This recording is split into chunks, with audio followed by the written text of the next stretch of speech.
speak in tongue. Go. Okay. I actually have a caller. You can speak in tongue. Cassava gari, ewa. Agbado. Cassava gari, ewa. You can speak in tongue. 10 million use you are. 10 million use you. How are you doing, Baba? Not too bad, man. My Diego, how are you today, my brother? I'm very well. Thanks so much for your patience. Okay, I picked up. Thank you very much. Yes, sir. Your sermon tonight is so interesting and so intriguing. You know what? I didn't even believe I was already talking for like over almost 45 minutes, and I was like, "How you present what you want to present? This one that you call yourself to like TED talker." So you are a master storyteller, Diego. I'm trying. I give it kudos. I'm trying. As long as the message is delivered, then the job is done. Baba. Thank you very much. You asked a question tonight, right? Which I'm very, very much interested in. You said, "What do you believe in?" I think I believe in nation building as against democracy. I don't think Africans are ripe for democracy yet. Right. Democracy is a coin word from the Western world. I think we have our peculiarities. You understand what I'm saying? That's right. The Western world, they have their peculiarities. For example, right, in the Western world, when there's a traffic light, right, people will stop for the traffic light. In Africa, it's a different ball game. Zebra doesn't work in Africa. Zebra doesn't work in Africa. Like somebody asks you, can't you see the zebra crossing? Where are the zebra? You know a driver, did they not show you that the zebra crossing? Or Benny enough, Nigeria no get zebra. So use another thing crossing. Yeah, I'll give you a joke, right? I was at the petrol station years ago in Nigeria. Right. I was buying petrol. The guy, the petrol attendant, in Nigeria, they have to serve you. He had the nozzle in my car, and the guy behind me was beeping furiously. You don't share. What's wrong with you? Are you mad? Why are you wasting your time? Why are you not buying? Oh, and the guy looked at me and said, "Am I that long? Don't listen to him. He's an idiot." I said, "I know." You understand what I'm saying? And when the guy finished telling for me, right, I walked over to him. Right, I said, "Why would I leave without filling my tank? Right? Why are you? Do I have to move for you?" It may even be like, "Do you want to buy all the petrol? You this all these rich people say, eh? You stay there, you want to buy everything, and you be like, what's my problem here, man?" Nigeria is unreal. While I was doing that, right, the next guy to him, right, came. Say, "Why are you chatting with this man? Will you let him get out and let me feel your time? Let me." So it's all about impatience. Yeah. I think going further, right, I think our family, which we want to appreciate, right, failed Nigeria. They built Nigeria on a dangerous fault lines. Very faulty. Awolowo, Azikiwe, what they call it, Ahmadu Bello or whatever it's called. They all built Nigeria on a bigotry and a fault line. Because I remember then, Awolowo and Azikiwe, they have their embassy in London. The Southerners in the north have their embassy in Sudan. If you remember then. That's right. And that's how we built Nigeria. They chose what their foreign missions will be. Yes. And they went individually, like separately, to pursue them. And indeed, you're right. Go, Baba. Yes. And we expect that Nigeria will be one with those fault lines. It's not possible. No. And if you remember, Awolowo was the first person. I respect him so much, right? I think he's one of the best leaders Yorubas have ever produced, right? And Tinubu want to outshine Awolowo, which is not possible. Awolowo remain Awolowo forever. But on the other hand, Awolowo was the first person that taught Nigeria how to dethrone a king. You know what I'm saying? Remember, Awolowo dethroned the Alaafin of Oyo then when he became the premier of the Western region. You know what I'm saying? Anyway, going further, I don't want to talk. What my contribution tonight is that we Africans will have to believe in nation building as against democracy, or develop our own kind of governance system. Yes. What do I mean by nation building? Right? Take control of the system. Look, I'll give you an example, right? Right. Every country that they've changed the political narratives, right? Every country that they've changed it is being done by the people. Yes. In Bangkok, yes. In Thailand, you see what they did when they are king, right? Years ago. You understand what I'm saying? There's so much. Even in Ghana, they had to come together and change their name from Gold Coast. Yeah. So that was actually given to them by the British. Same way they said Nigeria. We couldn't even come together to say, wait, what should be our name? What should be our name? In all this disparity, we can't even come together and talk. They say, no, it's already sealed. And those behind that are the Fulanis. Because they believe that once we begin to have that conversation, it will come to light again that, you know what, here is your area, here is their area, and you will only represent such area. Definitely. You get what I mean? So we can develop our own type of system, right? Like the Ghanas did. They are not perfect, but they managed to say we are not Gold Coast. We are Ghanas. We are Ghanaians. Even Côte d'Ivoire, some years ago, they marched up to the president and overthrew president. Remember, Côte d'Ivoire did it as well. Removed him. Yes. We talk about Taiwan. We talk about Egypt. The Arab Spring started from Egypt. You understand that? Yes. Then we talk about the Central African Republic, right? Where the only 3% Fulani, right? We are lording over them, and they have to change everything, right? They drove them away with hoe and cutlass. They drove the Fulani away. Yes, now, before they become a bigger problem to their national politics, where they will now plant doubt, they will now plant division, they will now turn brothers against brother. They will say, oh, do you know that your brother doesn't like you because of your belief? And that's how they kind of destabilize the Hausas. I read the story, okay? Yes, they accuse their leaders of corruption, of lies, of this, of that. And they managed to get people who are like, who don't support their leaders at the time. On their side, they formed the army. They killed their leaders for the Fulanis. Not as if like the Fulanis actually fought the war. They converted people to their jihadists. Definitely. And those don't believe that they are like, you know, So and you see these politicians, right? When I'm talking about our nation building, right, is taking control of the states, right, from the politicians, because the group of idiots we have our politicians now, they are all criminals. Absolutely. They are not there to help anybody. Tell me what they are built on since the British, right? For example, right, the British built the race system we have today in Nigeria.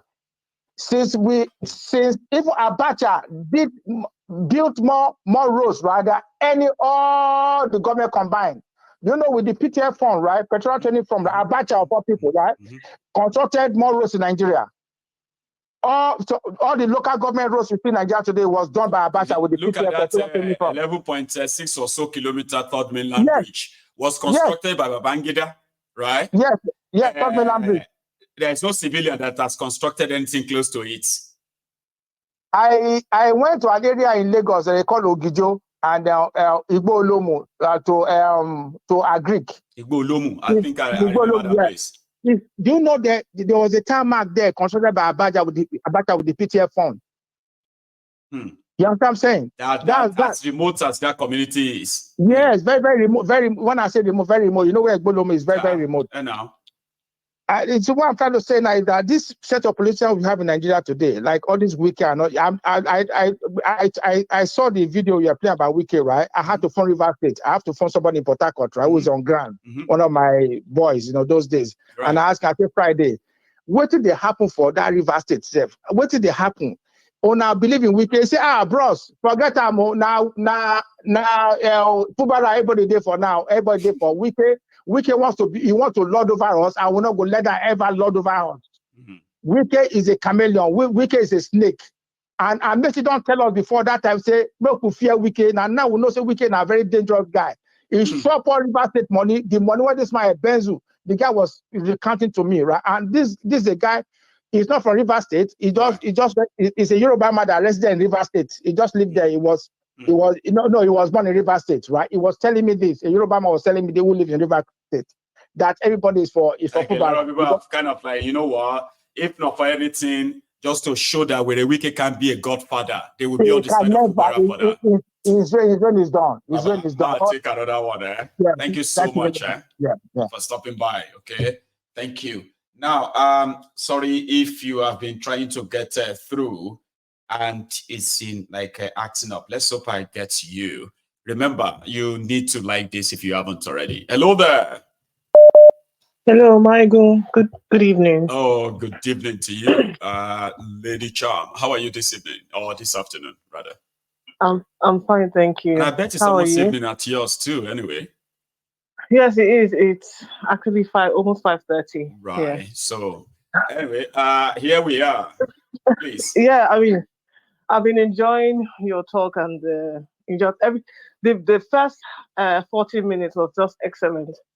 I know it felt I like just kept going and going and going, and I'm like, yes, man, but it's I think it's very necessary sometimes to provide context, especially when you want to dive into the main topic and everything. So, like I said, I found it very interesting, and I want to actually pick on some of the things that you said earlier on.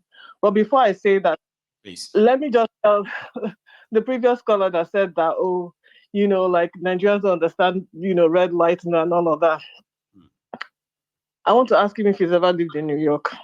Because sometimes some people just say something and just think, oh yeah, we're just going to throw this out there. I moved from UK to New York, and I can tell you that the red light is like a suggestion. They don't stop. They just keep going. So and it was like a shock to me that people actually ran a red light and with no fear of favor, nothing. Because So living in the UK. you mean if I walk into the busiest part of New York, which is almost every part anyway, right? If I walk at the central, of New York, so to say, and I see a zebra crossing, right, or the red light that stops them and all of that stuff, I should still be very careful walking through, right? Oh yes, you have to be very careful walking through those zebra crossings because or sometimes the people who are actually walking the zebra crossings and your car is actually has the right to move, but you have to wait because they're still crossing that zebra crossing. So Right. I just think that it just really depends on where you're coming from, and I think that part of the problem that we have in Nigeria with regards to things like that is people are sensitized to the lawlessness of the country, not generally because they cannot respect the rules, right? But because they are sensitized to the fact that we live in a lawless society and we can get away with anything, right? They do that. But that's not. But what I'm also saying is that you have places like I live in New York, where when I'm driving, I have to be sure that the car that is coming is really actually going to obey that red light before. Yeah, that's another thing. Okay. Like that the light is green doesn't mean that you have to drive through all clear. For me, the light somehow I kind of do feel like that, especially when I'm driving at night. I just feel like some crazy because people have died where you are being careful, driving well, and some crazy guys will just come from nowhere and just turn day to night. But you kind of, it's not so rampant. So is that a thing there? Yeah, I mean, I think the point I'm trying to make is that let's not generalize this thing and say that we all lawless, because in certain places, like I said, I live in New York, and I've witnessed where people just like I said, the red light is a suggestion. They're not actually going to stop. they'll just run through, right, and everything. So that's my own experience. But with regards to Nigeria, I'm just saying that people are sensitized to the lawlessness of the day, and that's why I think that's my own take on that particular. It just sounded funny when he said that. I was like, oh, he should actually come and live in New York, and I think he'll have a different. Maybe your opinion about how these obey traffic laws and all of that will be different, right? So that's a good one. I mean, that's going to be my travel plan, my travel book, so that I will remember that. So you're not going to use this as an excuse anyway. So when you started talking about the origins of how Nigeria was amalgamated with the South and what the concessions that the British gave to the Fulanis, my question is why? What was so different about the setup of the Fulanis that made the British acquiesce to them? What was so different from our own organization in the South, Southwest, Southeast that allowed that gave birth to them wanting to put us all together? Do you know that you followed that time when we were reading that history, right? Charm. this your question was primarily answered there. I will remind you, maybe that will kind of remind you more, including those who are listening to us, okay? So when they came, right, when they got to the conquered Hausa land, Lord Lugard, he sent a emissary to them to surrender and ready to come under his rule in the name of the king. So you see, the Sultan then, number one, right, when the British came, automatically, the advancement of the jihad stopped. Okay? They now are to try to consolidate where they have defeated and conquered. Okay? So while they were doing that, so Lord Lugard sent emissaries to the Sultan at the time. I think it's Sultan Bello. And they told him to come under the Lugard and the king. And that Sultan rejected. And he was deposed, removed. Okay. So his cousin, his cousin now accepted to be under them, right? So by so doing, there was no resistance, there was no fight. So they just said, okay, since you have agreed to come under us, right? And you already have an established existing system, right? Now here it is. You can continue with that. We're not going to touch it. Now, how did they now have orders? You see the Bornos, right? They actually fought war. The emir of, the king of Kanemi, I think it's emir of Kanemi or so, right? Yeah. They fought Lugard and they were defeated. So when they were defeated, right, they deposed their own king and appointed another person who is ready to come under Lugard's rule over them. So when the time now come to amalgamate, what they now did in their colonial office was that they now drafted the people under that command, right? They now call them Northern Nigeria to start with, okay? But with the indirect rule, or with the Fulanis. So that then put the Sultan. They now say Sultan is the leader of all this region. And his idea of ruling, right? Is admissible elsewhere. They face problem. Nobody said they don't face problem, but that was how it was structured. That's how those places came under Fulani rule. Okay? And over the decades, they wanted to keep it that way. But over those decades too, Charm, people have been fighting them. No, we are not part of you. We will not be part of you. No wonder they unleashed this Jihad 2.0. That's what we're now facing, Jihad 2.0. Which is on a different level. The violence now against all those who have resisted the Fulani rule and control, and yet they still also do not agree with the British setup. Okay? And they need to be conquered properly so they can stop asking for them to be separated from the North. That's the 2.0 jihad we are facing now.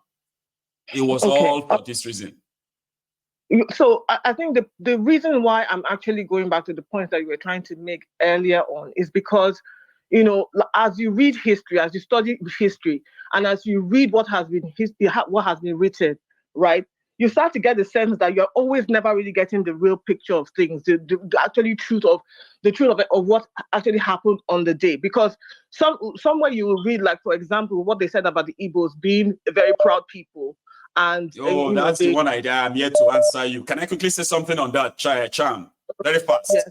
The reason why the British, they were not interested in the South being in control was because the Igbos were the last.